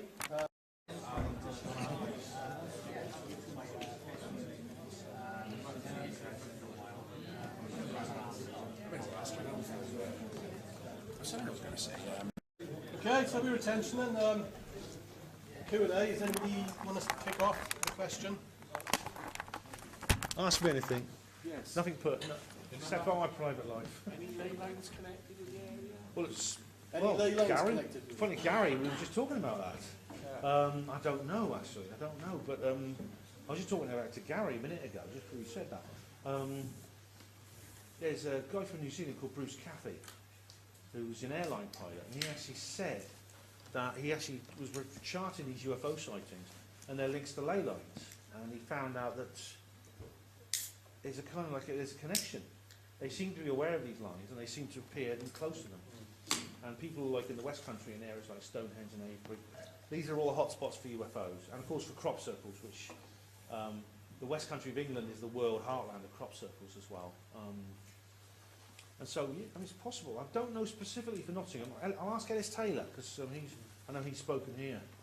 He's a guy, and he's working in Pembrokeshire right now, charting this dragon line, as he calls it, in that area. And he's put some videos up, very interesting. I know Paul, sorry. I was going to say, I know Paul Sinclair's done a bit of work on there, and there's truthful stuff. Yeah, that's right. It's quite interesting. So are there any press releases on this about, you know, the road closures? Because Peggy must be like hell about it all the time. Well, all I know is the lorry driver told me that he remembered it. It appears there's nothing in the newspaper archives, which means it either wasn't covered or material was removed. Emlyn? So it'll come back to you. Hello? I was going to ask you a couple of minutes ago. It'll come back to you. Sorry about that. Anybody else? It's all right, come back to you, mate. Sir?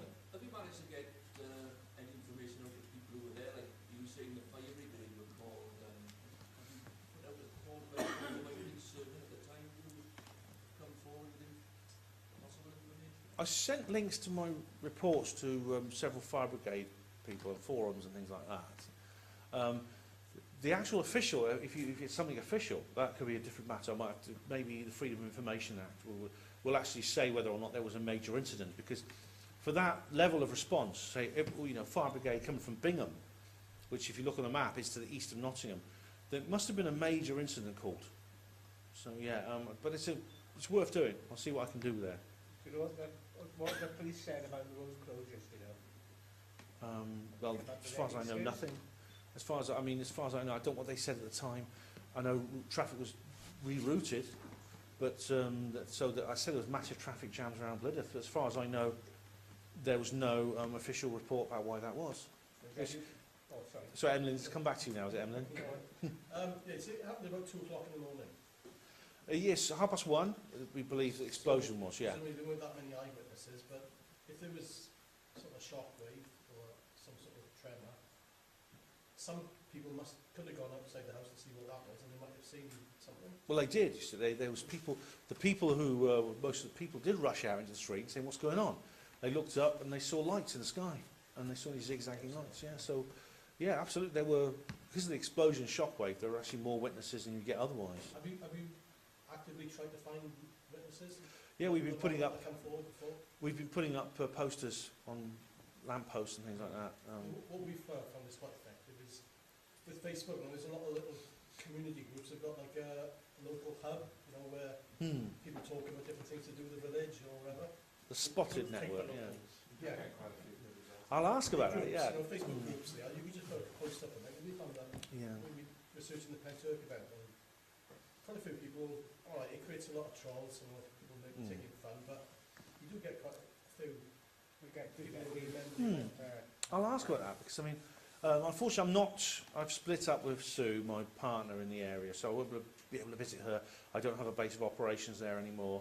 But I'm thinking of taking another trip up there and meeting up with Nigel and Dan, and because I know they've been doing a lot of work in my absence. They've been putting up posters on telegraph poles and things like that, asking for information.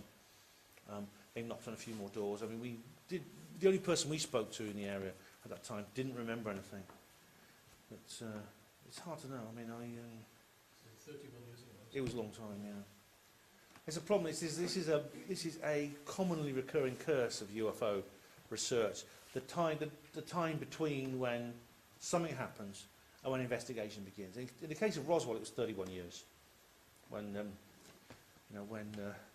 Jesse met Stan, and they did the big interview, and that led to the first Roswell book with Stanton Friedman. But this is a problem. I mean, in case of, I think it was Jim Mars, actually, the late great Jim Mars, who actually started researching the Aurora incident in the 70s. And by that time, this is an event that happened in 1897. By that time, the only people around were the people who'd been children at the time. Everyone else was dead. It's a shame. Things get covered up, and then years later, then you get one person coming forward and nothing. Yeah, There's that's... so many crash retrievals which have gone unknown. It can, yeah. And I mean, the problem then is which ones are real and which ones are just fake. And this is the big problem. I mean, the exception is Rendlesham Forest. Rendlesham Forest, luckily, thanks to the whistleblowers, Larry Warren and the other whistleblowers, by 1983 we all knew it had happened. And so research could begin, which is really great. Sir? Slightly off topic, but wasn't Obama supposed to release some information on extraterrestrial life, although it probably maybe lies again, but was he supposed to release some form of information? Well, it's all, yeah, I mean, there's a lot of talk about this. I mean, you're familiar with Stephen Bassett, the Disclosure Project, and Dr. Stephen Greer and Paradigm Research Group. These people are campaigning, they're lobby groups campaigning for willing disclosure from the government. And I think there was a lot of talk about just Obama being the disclosure president, and that something would happen in his term. This didn't come to pass. Now, the whole issue with willing disclosure is something I'm very divided over internally, because there's a part of me that thinks it's not possible. It's the implications of the fact that the fact they lied for so long, and the other things associated with free energy and anti-gravity and things like that, the technology, to actually not only admit that it's there and undo whatever policy that existed in place, which the whole world has been united, the whole world in the elite circles has been united behind. They've been absolutely unequivocal.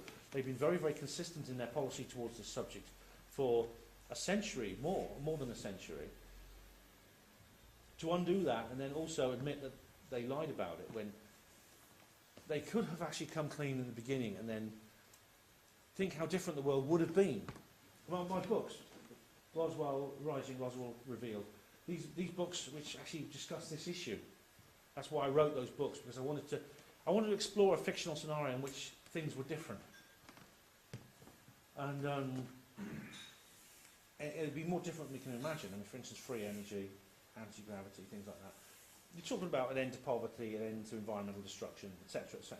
You know, they're going to have to they have a lot of explaining to do. So maybe it's going to. One moment, I'll be with you in a sec. But yeah, maybe they're just digging their heels in and hoping for the best, because it's a hole they can't dig out of. It's the political structures of this world don't have the capacity to absorb a revelation of that magnitude. So, I was just going to ask about the fires and any potential sort of like smoke in the smell, because when Turk happened, there was people reporting the smell of sulphur after the army came into the area, so I just wondering if anything was reported on that, like strange smells. not to my knowledge, no. I mean, the Pentak incident is like really interesting, because like we've been talking about it in the break, and there's so many similarities. I've been talking to Kaz and other people and looking into it, and it's like you not only have the strange events, but you have like the media. It looks like a media cover-up. So, Well, some yeah. of that I found interesting on the Twitter when people were just talking about the explosion. All of a sudden, there was nothing, and then as soon as it was written, it was about 2 seconds. There was South Wales online, or the police or something just writing, just an exercise. Just like that. It's the equivalent of just a weather balloon. It's backfilling the entire case. You know, you can always get your disinformation in afterwards if you need to. You know, you don't have to put it in beforehand. If you know what you're doing, if you control the media, as I was explaining in my talk. I think they were controlling the social media. Oh yeah, they do. Anybody else got anything burning inside them you want to get out? Sir. You know, you said if the UFO crashed in the city, could they cover it up? Well, you know, there are CCTV cameras now, and people don't know those phones with them.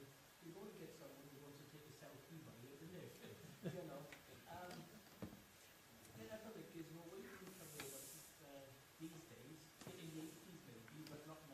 Well, They just say it's CGI, though, wouldn't they? So, yeah. Well, unfortunately, yeah, the core will then go out that it was Photoshop. You can't win, that's the problem. You can't win with photographic evidence. If you know, a lot of the skeptics will say, because a lot of UFO footage, unfortunately, is very poor quality. Someone with a very shaky hand because they're excited, pointing their mobile phone at the sky, and you see this, you just see the light going around. Look, can't you see it? My goodness me, it's like it's just above my head. Can you see that, everybody? Look at that, you know. And, and of course, then the skeptics saying, well, that could be anything, you know. And then, of course, something really, really good happens, and they'll say, photoshopped, that could be faked. And unfortunately, in this day and age, when someone says that could be faked, they could be right. Because anything could be faked these days. That's what it's a sad fact that photographic evidence doesn't carry the same weight it used to. It's a shame. But so in this scenario, there probably would be a lot of people who say it was fake. The people taking the shots would probably say, no, it wasn't, honestly. But when they realise how incredulous they sound and how much is against them, they may just give up. That's the problem, isn't it? So, I would investigated a crash near Aberystwyth. And a lot. yeah, that was Mark Ollie looked into that. He was 82. yeah, he was a historian. It's funny because I actually come from that area. I may not sound like it, but I'm actually a taffy just like you. I am, believe it or not. And yeah, that's Mark Ollie did a documentary. You can get it on YouTube. I've got the DVD of it. It's like some kind of thing. It may well be some kind of aircraft. I'm not sure. Maybe some kind of experimental aircraft because there's a piece of it which he actually owns, which is clearly a part of some kind of aircraft, but it's like stealth material. It's like radar absorbent material, which means it may be in a trial of some kind of stealth. Maybe. The key rings, isn't it? Yeah. Yeah, do you know Gary Rowe? No. He was one of the people that recovered some of this material. Oh right. And he turned it into 100 key rings and he sent it to all different people Ah, really? to preserve them so they wouldn't get recovered or taken from him. That's actually not a bad idea. He lives in North Wales near Margaret Fry, so we're hoping to go up to see him soon and see if we can have one of them. Oh, good. Yeah, great. We'll bring it to the meeting. Shall we? That's not a bad idea, actually, making key rings out and getting it distributed. Yeah.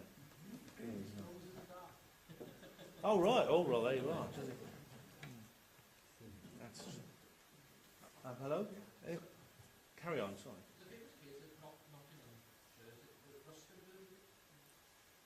Oh, the one, yeah, Mrs. Rostenberg. Mrs. I've got her first name. Was that Nottinghamshire? I know she's this lady who lived in a country house, and she was interviewed in a programme, in a very, very good interview with her on an old TV show. And you listen to what she's saying about the craft that landed.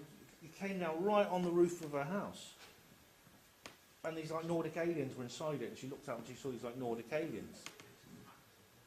Yeah, and then, I mean, the way she talks about it, it's just like, I know several people have looked at her interview, people who are good at analysing lies, you know, detecting lies and things like that, and detecting when people are making things up. And they say, no, she's telling the truth. And she's kept her story all her life. She kept the same story. There's other more recent interviews with her. I think she died a couple of years ago. But she never changed her story. Never, not once. That's an amazing case, that is. Gary? Yeah, I was just going to ask about that, people seeing the craft zigzagging, you said. Did they suggest that it looked like it was struggling to fly, or was it just like the way it moved? Somebody, according to Harry Mason, people were reporting, they said it looked like an aircraft in trouble. And it was making noises. I mean, I don't know whether it was imitating the sound of like a whining sound you see in Hollywood movies when you get an aircraft that's about to crash. But they did mention, they said they thought something was in trouble, which is interesting, I think. I mean, whether that was just something that occurred to them or occurred to Harry Mason after. Maybe how they bring these things down and then get it in trouble first and then they sort of like... Yeah. Just to say that, used a bit of Roswell, there was a theory that the radar was affecting the navigation systems or something. Well, there's a lot of, I mean, radar, I mean, these things, people often say, oh, they shoot them down. Well, there are reports of combat between UFOs and humans, but almost invariably the humans come out worse off. And many, many situations of where, for instance, a UFO will disable an aircraft's computer system before it can launch its missiles. This happened to Parvez Jafari in Iran in 1976. It happened in 1957 to the chap called, what's his name? American chap who was in Britain. I forgot his name now. Hmm? Thomas Mantell. No, that was earlier. That was a guy. He's a good example of a guy who crashed his plane after he was chasing a UFO. Yeah, but basically, there were some reports. People say, well, a lot of these crashes happen when there's with this radar. New Mexico was the only place with this high-powered radar. Also, thunderstorms. Thunderstorms are often associated with crash retrievals. Now, the weather reports for that night in 1987, clear skies, no wind. It was not a thunderstorm. However, thunderstorms have been associated with Roswell. There was large thunderstorms around the time that the craft came down. Also in Virginia, What date was it? 1977? 12th of November. But also in Virginia, there's thunderstorms. So it may be that electrical activity or energy in the atmosphere also adversely affects these craft. The big hurricane was in 1987, but it was in October. Well, it's funny. Was it October? It was October, right? When 'cause- Michael Fish lost face. yeah, that's right. But it was actually funny, wasn't it? It was literally just a month after that, with the Great Storm. Yeah, the Great Storm. That was a very strange thing that happened. Yeah, because he said, "Oh, some people say there's a hurricane coming. Don't worry, there's not." And there was. You said something about a helicopter crashing in the woods or something?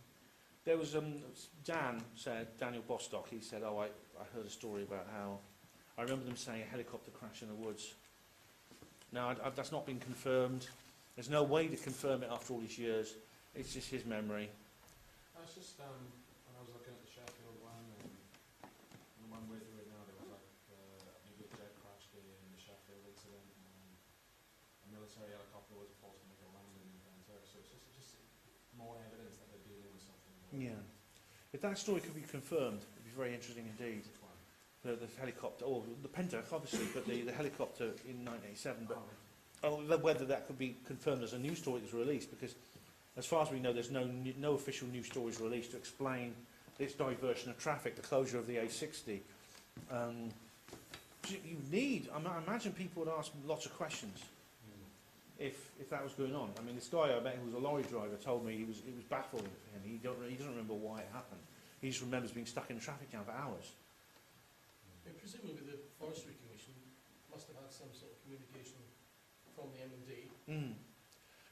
There must have been some kind of explanation, or something must have been said to them to explain why this Obviously, they was. wouldn't tell them all. There was Mm. a UFO kid, would they? a lot of links with that. There's a lot of holes in the country. Yeah, you need some kind of cover story, and there's nothing that Nigel could find in the archives, in the papers. There's just this one from Nick Pope and the MOD. No, that's all we know. And it seems to be based on a. It'd be interesting to see what the Forestry Commission were told by the MOD. Yeah, maybe if we get anything from the FOIA, maybe we can do a FOIA on that. I don't know. It's worth trying. Because they went in there and removed all the soil and replaced it with sand. Yeah. So it was a big lot. You need to bring a lot of sand in to cover that area. It's 300 feet by 600. They took 6 to 9 inches of topsoil, so you need many tons of sand or clay or whatever they used. And where did they take this up? Exactly. They would have had to take that out as well. Got that out. So, yeah, very odd, very case. Hello. The same thing happened in Fairwind, didn't it? You know, they took the topsoil off and they did gouge in the forest. Yeah, oh, there's some kind of dip. Do you remember? Richard D. Hall discovered it. A great big depression. And yeah, if that could have been it, yeah, that's an interesting thing. Could have been that. There was no beryllium in it, though, was it? Just a deep depression. Yeah, that could have been caused by that. Yeah, it could have been caused by that particular landing or that craft. We know it was when the craft came down in that area. It's been triangulated from 2 witnesses for where the craft actually landed. Pat Evans, the nurse, and another guy in a house nearby saw it. I've been to the road. I've been up the road past through the Bedouins, which Pat Evans took, and you can actually stop and you can see across to Kedar Bedouin where this craft was. Several people went up looking on Cadair Bronwen, which is the next mountain along, and there was some confusion over these two mountains, which I think has been essentially helped to muddy the waters. Margaret Fry reckoned it was a place called Kevin Court, which is a bit further south. Right, that's Richard mentioned that because he interviews Margaret in his programme. Almost like Felton worked with her on this case. Yes, she found some witnesses to say they landed at Kevin Court. yeah, I reckon I think she might mention that in her book. She's written a very, very good book, She's Margaret not Fry. really good with place name, Welsh place pronunciation. She was on an interview with Gary Moore, right? And I couldn't work out what she said, but I think it was Kevin Court. Yeah, she may mispronounce the word. Yes, Kevin Court. She's an English lady, she may mispronounce the word, but there is a place called Kevin Cock near there. But her book is good. Margaret Fry's book. I think she might mention that in there. She talks about a landing of a craft which she witnessed herself in East London. Oh yeah. Yeah, in Bexley Heath, which is now part of. Well, it used to be part of Kent. It's now part of East London. And I've been to that location. I knocked on a few doors, but no one sort of knew anything about it. But this was in 1955, a long time ago. It was on a hot summer's day in 1955. But it came down in the middle of a crossroads in a residential area in a street, and a second one landed near a school nearby. Very odd. Lots of witnesses to that, weren't there? There must have been. There really must have been, because this was a warm Sunday afternoon. Very, very odd. Yeah.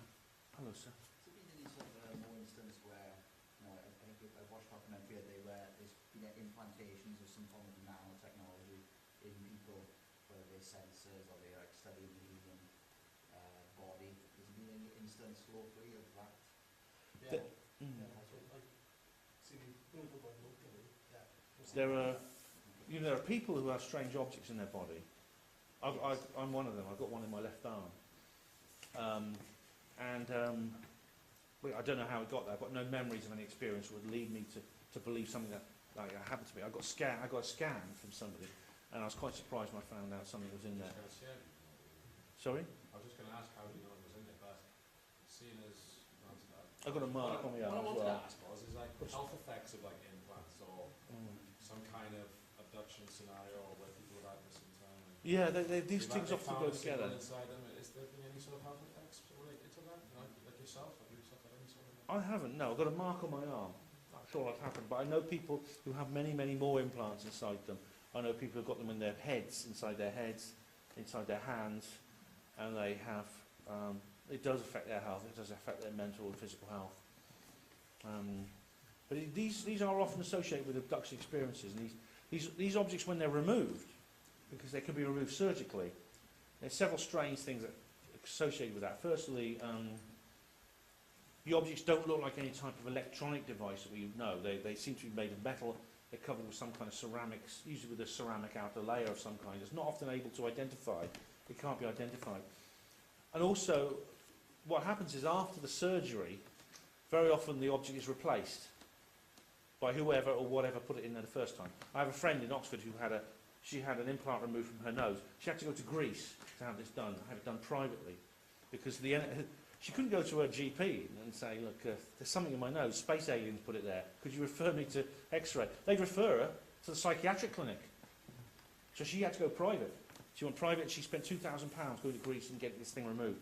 She had it X-rayed and it was gone. She knew it was gone. They did check that all of it had been removed. They gave it to her to look at. She didn't want to keep it, but they let her see it. What they'd taken from her body. She went home 2 weeks later. She had another abduction experience. She went and got another X-ray. There was another one in there, in the same place.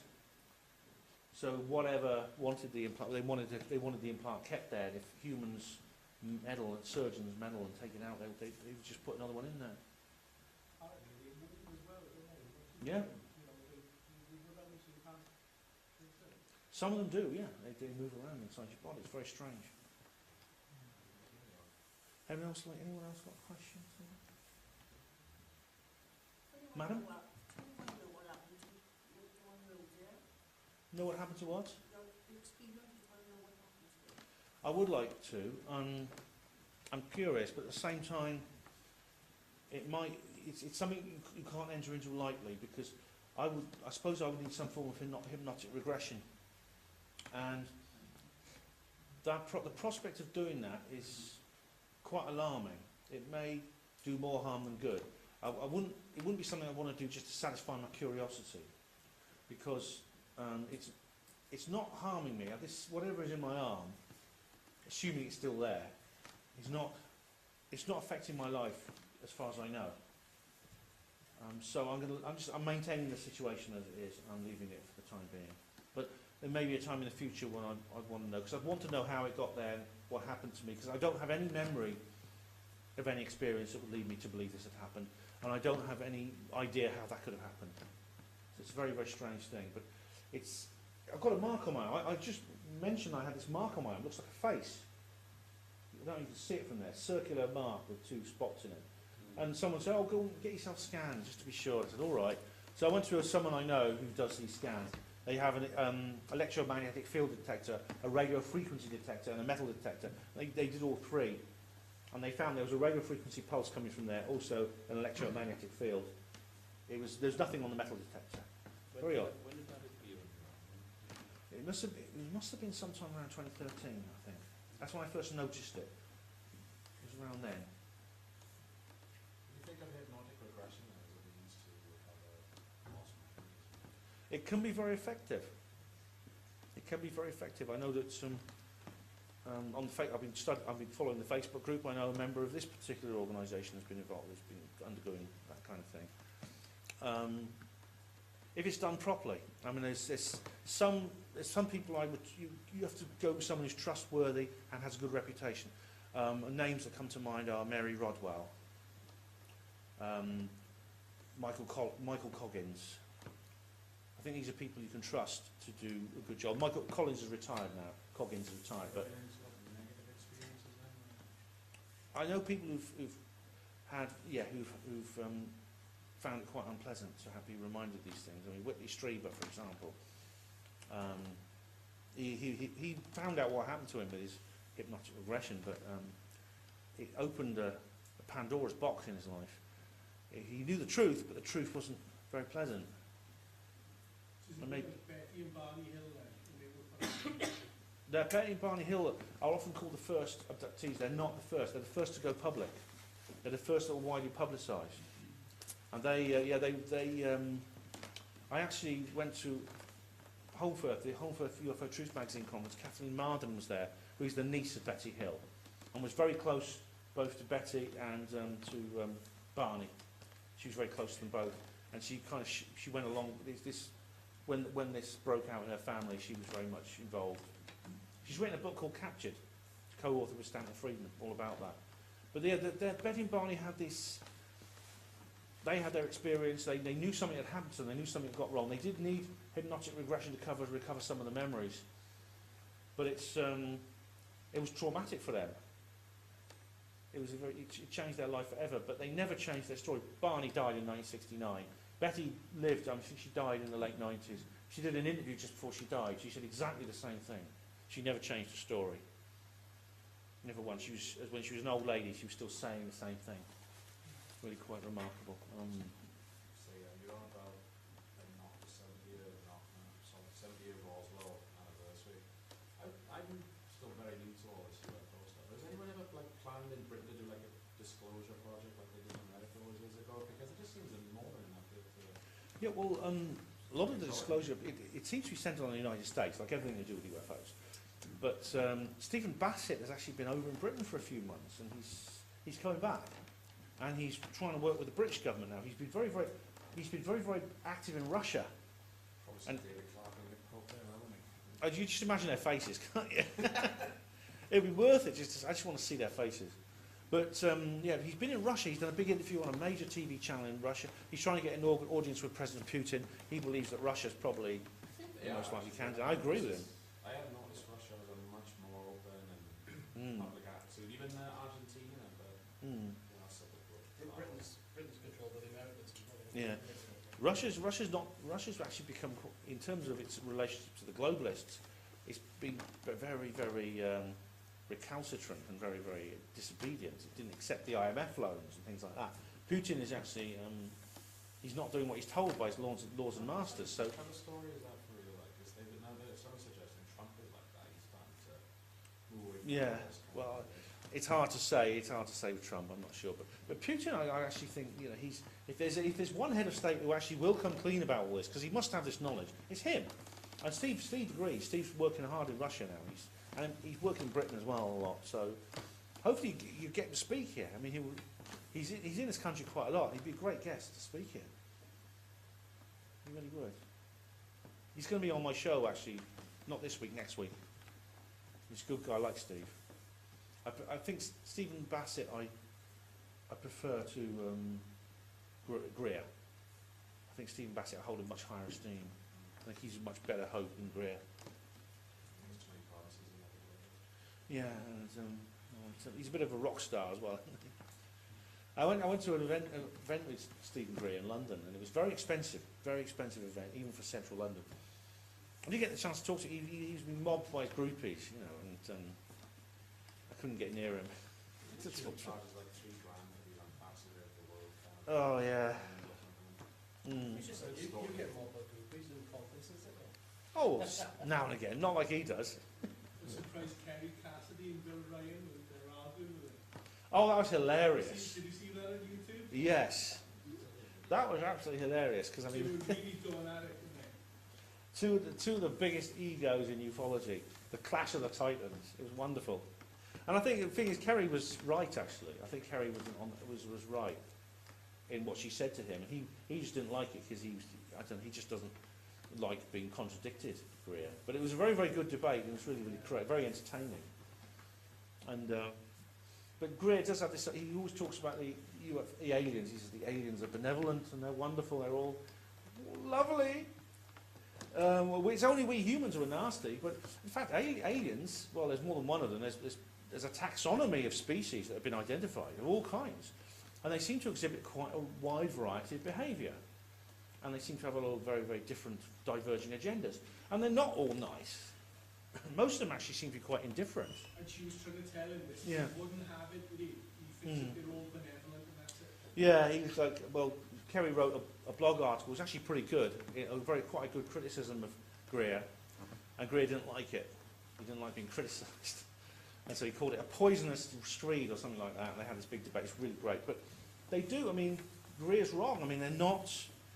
I mean, the majority of the extraterrestrials, from what I gather, seem to be, I'd say we're under sort of, we seem to be under some neutral observance, I'd say, by these creatures, whatever they are. And there are some that are very friendly and very loving, and there's a minority, luckily, who seem to be quite unpleasant, but luckily they are a minority. Yeah, I was just going to ask about the person who's pretty big in circles, Richard Dolan. He's very unfamiliar with Greer. I was just going to say, what are your thoughts on it? Have you ever spoken to him? He's an excellent writer, an excellent historian on this subject. Richard Dolan, I have met him. He's spoken at Leeds Exopolitics a couple of times. I emceed a conference where he was speaking. And he's written some really good books, which are great historical narratives of the UFO phenomenon. It was something, he was basically quite a conventional historian for a while. He trained at Oxford. And he did a module on UFOs as just almost as an aside as part of one of his studies, and it changed his life. And he made a career out of it, and he's been doing it ever since. And he's very interesting to listen to, very interesting to read his books. And I do recommend it. He's very, very informative. I really do think that he is. Anyone else like to say anything? Well, just going back to the hypnosis, do you think it's possible to implant memories inadvertently into somebody's mind? Yes. So they're actually experiencing fake memories? Yes, it is certainly possible to do that. And of course, a lot of psychological warfare is about doing that very thing. Yeah. And it could be, you don't need to get someone on a couch and fill them with drugs. You could just control the media, as I was explaining in my talk. If you have control of the media and you know what to say in the media to hit the right notes, you can make people believe things that they wouldn't otherwise believe. And I think that's why I was attacking NLP, wasn't he? Yeah. Programming for that very reason. In terms of hypnotic regression, done openly, and look, the type done by Mary Rodwell, she's actually she is very, very careful not to lead on witnesses. She doesn't make suggestions and say what do you think. She actually waits for them to provide the information. I mean, her book is really good. She's written 2 books now. There's one called Contact and one called The New Human. And she goes into the various cases she's been studying. And I've interviewed her a couple of times, and she's very, very... she sounds to be very professional. She has a nursing background. She's very scientific in her attitude. And I think if I ever had to have some kind of technological regression, it'd be with her. I want it to be with her. Definitely. I've used hypnosis for nearly 50 years and in the clubs as well, and hypnotherapy, and you can do miracles. Yeah. And then I show you 25 years ago. You've done that, you say? Yeah. You're a stage That's my hypnotist. job for the last 25 years. I've been travelling as a minded hypnotist. You know, and, Oh, right. And so you can, like, get people on stage and get them to Yeah. sing like Elvis. And Well, I use Emlyn-Jones then. But Yeah. no, as I said, my famous one was the flying saucers. I would say at the end of the show, I would tell him, like, give him a number. It might be 9 on stage. I say, you're going to go 1 right up to 9. Whenever I go, one, you would see flying saucers. Oh. And it came up to me. I got videos of it because somebody filmed them. They gave me the video. And one of them, they said, I actually have an in the club. And he came up to me. He wasn't up on stage. He went under it in the crowd. And one of the boys said, look, he's from under there. So I left him there for a bit, and then I called him up. And I just went, and he got up to me, quick, police. I had to make a noise with the police car. I got, to make us think the police are coming. All right. That's how powerful it is. That's how powerful. You can implant people's Yeah. things in people's mind, yeah. Well, I started at 69, doing hypnosis. For sport, and it was karate and athletics. And then I went into the stage in 70. All And right. then 89, my job finished. I closed down where I was, and I went full-time entertainer, traveling Tenerife, London, Oh, nice. RAF place. But the RAF place I went to is a famous case in 57 of the American who were at the, who shot it down.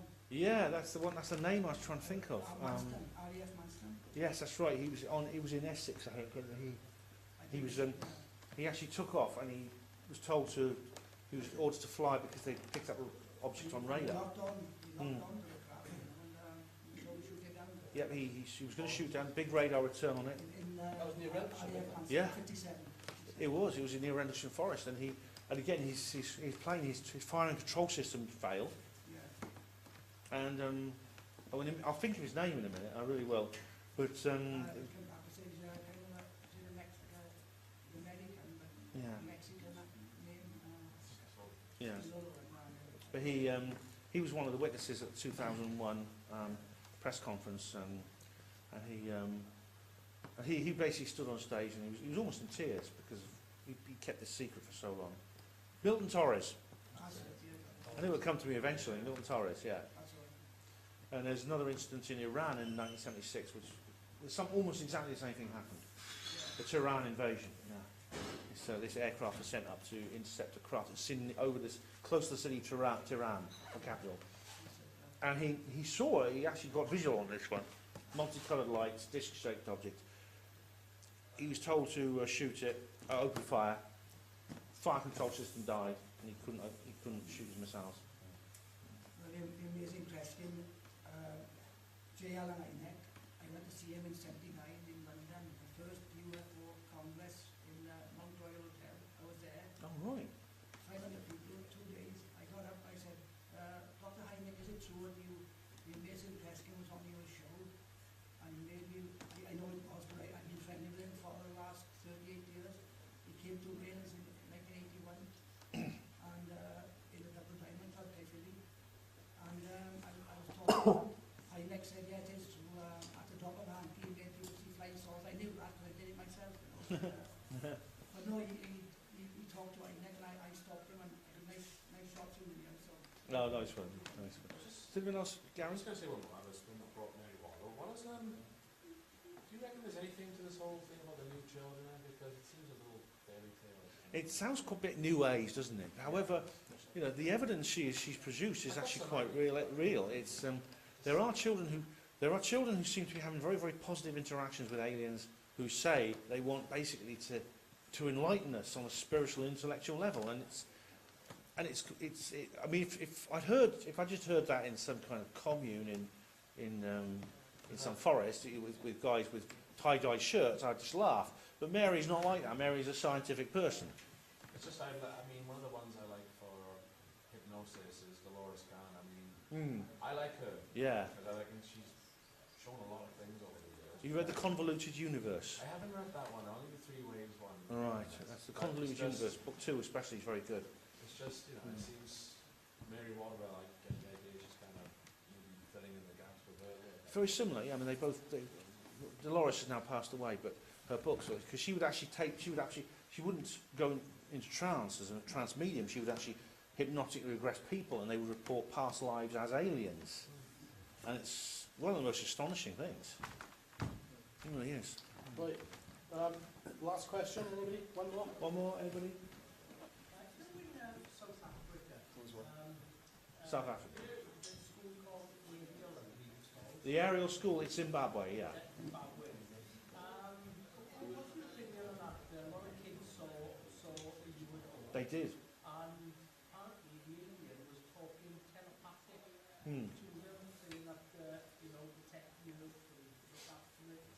What's your opinion on that? It's an extraordinary case. Dr. John Mack, sadly departed Dr. John Mack, did a brilliant research project on that. These kids are now adults, they're in their 20s and 30s. They've been tracked down by someone called Randall Nickerson, and he's making a new documentary with interviews with these people. And you know what? They stand by their story. Yeah, these are things that happened when they were little kids. They were like age 5 to 12. What was this story, man? The aerial school sightings in Zimbabwe, 1994.